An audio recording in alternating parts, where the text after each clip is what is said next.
And mayors can be extremely effective spokespeople to elevate these issues and explain how they and their constituents are being directly harmed.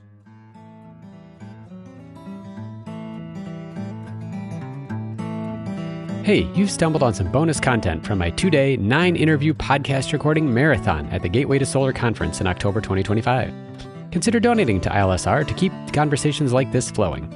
Now, here's my conversation with Charles Hua from Powerlines, where we dove into the issues of getting effective oversight of investor-owned utilities, and Charles emphasized the importance of getting city and state elected officials to talk to utility regulators.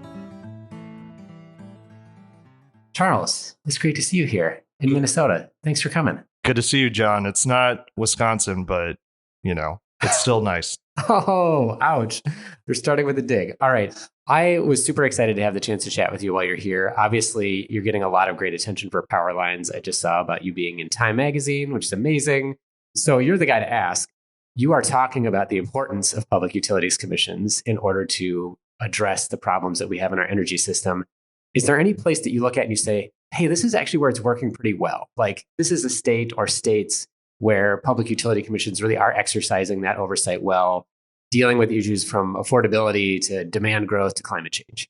And not to start the podcast on a downer, but I would say no. I don't think there's any state in America right now that's doing utility regulation well. And I think it's helpful maybe to just start why we even have utility regulation in the first place. As you've talked about so many times on your podcast, we set up this system over 100 years ago because we invented and commercialized this new technology called electricity that we felt was such a potentially transformative and essential service and good for the public. And we said, okay, let's have a monopoly utility be subject to utility regulation by a public utility commission. And every state started passing laws that basically created the public utility commission structure that we have now.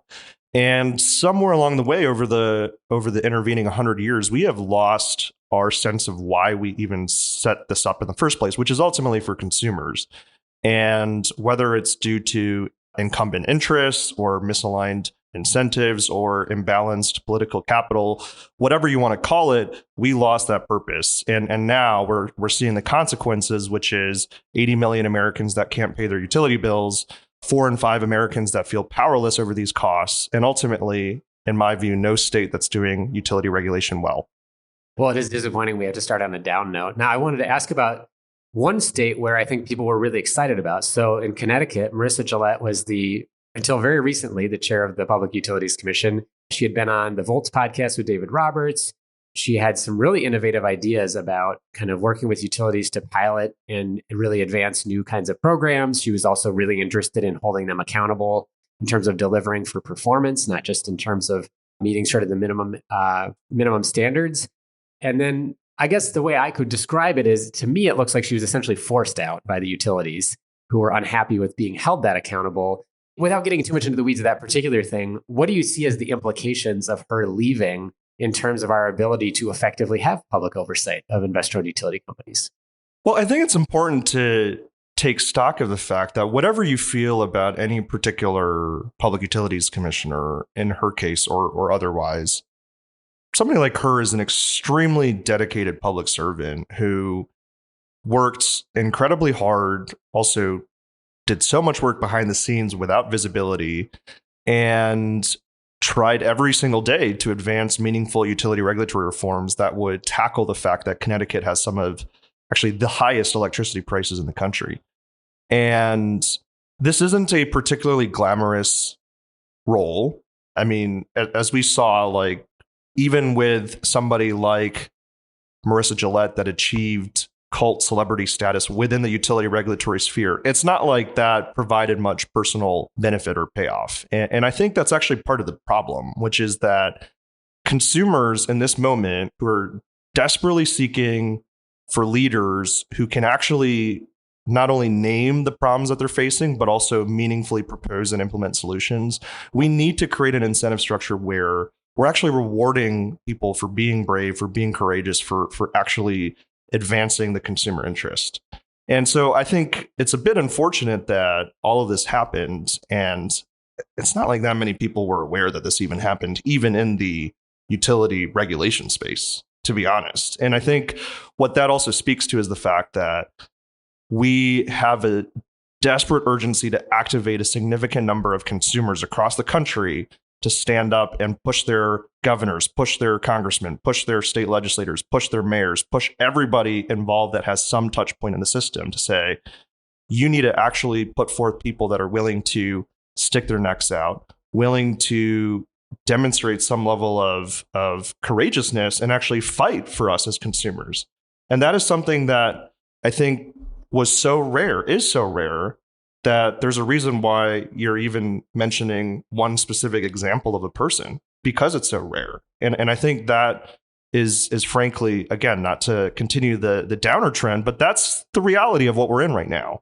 But it's not too late for us to reverse course. I love that you mentioned mayors. I'm going to be talking, actually, the next interview I have is with Minnesota Representative Katie Jones. She and I served together on the Energy Vision Advisory Committee to the Clean Energy Partnership, which is a mouthful, but it's basically a collaboration between the city of Minneapolis and its two energy utilities, with the idea that it was going to serve the interests of the city's reaching its climate action goals.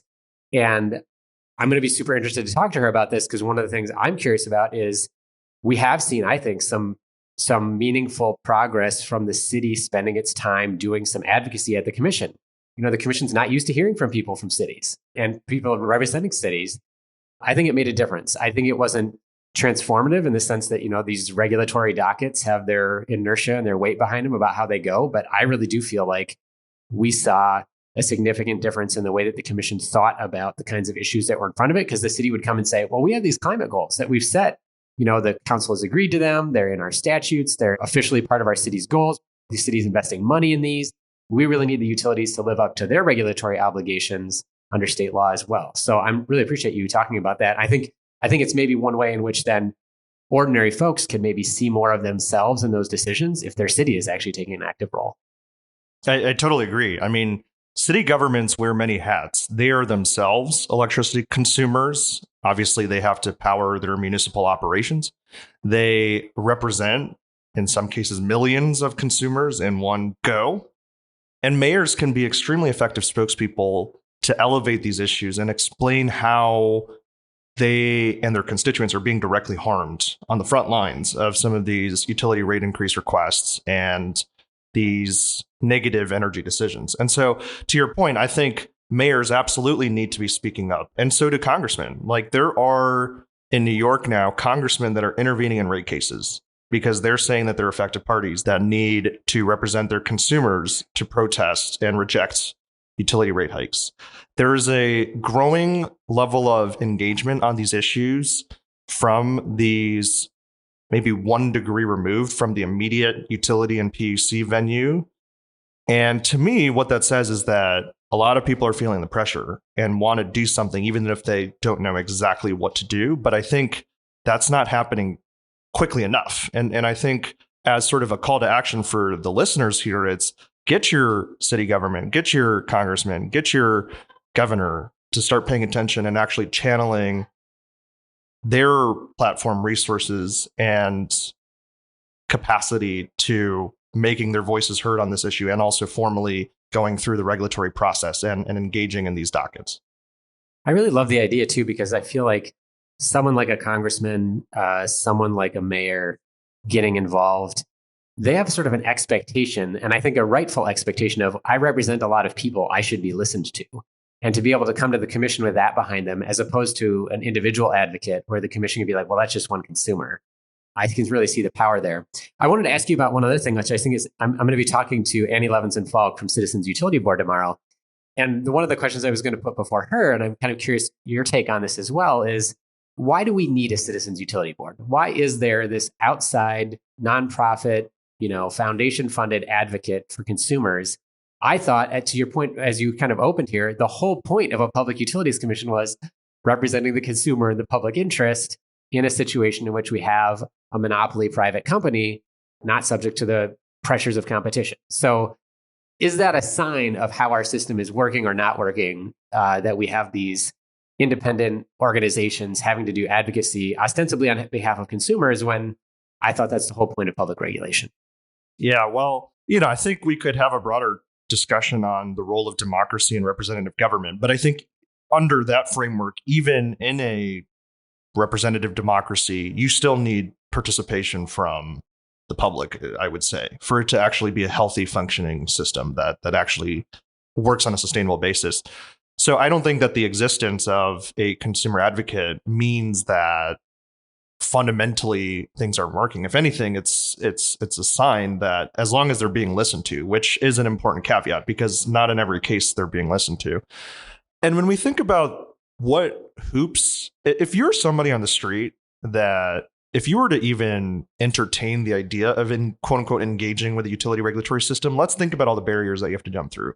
First, you need to know what a public utilities commission is and that it's not just your utility company that sets your rates, but there's actually a government body that has some control over it. Then you need to go to their website. And I think that's where we lose a lot of people is you go to these websites and you're like, where do I even start? What is docket DL-13642? And then, okay, maybe there's an opportunity for public comment, maybe not. Let's say there is an opportunity for public comment. It's Tuesday at 10 a.m. Well, I got work. And, even if I could make it, well, what do you mean it's not in this part of the state? I have to drive 3 hours just to get there. And so, okay, let's say you show up. Well, the law may not actually require or even allow the Public Utilities Commission to incorporate your comment into the public record, barring, some formal intervention process. Even if you were to intervene, you might not have the resources to intervene. And even if you did, like Minnesota does have intervener compensation, even if you did have the resources, you're going up against a tremendous degree of information asymmetry and a tremendous degree of political imbalance. And so those are just some of the hoops, not even all of the hoops. And you can imagine if you're just somebody on the street who wants to do something about your utility bills being too damn high, where the hell do you even begin? And the unfortunate reality is it's just way too complicated. So we need to figure out how to make sure that consumers are actually being represented. And there's an urgency behind this because the utility rate structure is one of the most regressive economic structures in America today. And so who ultimately is most impacted by the decisions of PUCs are the most vulnerable, poorest Americans in society. Unfortunately, none of whom are really serving as public utilities commissioners. I don't know how many PUC commissioners themselves struggle with paying their utility bills. And I think that's why they need to hear from people, including the most vulnerable populations. And whether or not right now those folks have political capital, to me, is not a reason why they shouldn't engage. They should, and we should make it easy for them to engage. And at the same time, we need to figure out how to recreate the regulatory system such that they are ultimately the ones that are central to the decision-making of PUCs. Now, we've got a long way to go, but I think we can get there. I love your thought about whether there's a public utilities commissioner having trouble paying their bills. I was going to say it takes a lot of hot tubs and saunas to get a utility bill high enough for someone on that salary to have a struggle with it. But, I guess it's possible. I wanted to ask you one last question. You've probably heard about, since you're in the energy nerdosphere like me, that BlackRock and a Canadian pension fund made a bid to buy one of Minnesota's investor-owned utilities, Minnesota Power. Our commission just on Friday approved that purchase over the objections of the administrative law judge, who had listed a number of reasons why they thought it wasn't in the consumer's interest, particularly concerned that because of BlackRock's commitment to providing a return to their shareholders, that they're going to be very interested in figuring out how to raise rates on Minnesota consumers.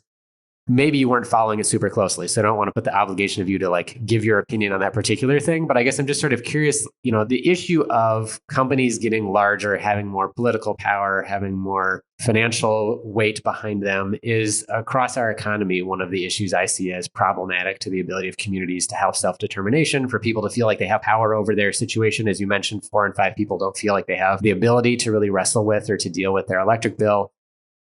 What would you say about it? What does it say to you when you see this sale to private equity of an investor-owned utility company? It's not like it was publicly owned to start with, but it was a publicly traded company. It's now going to be privately held.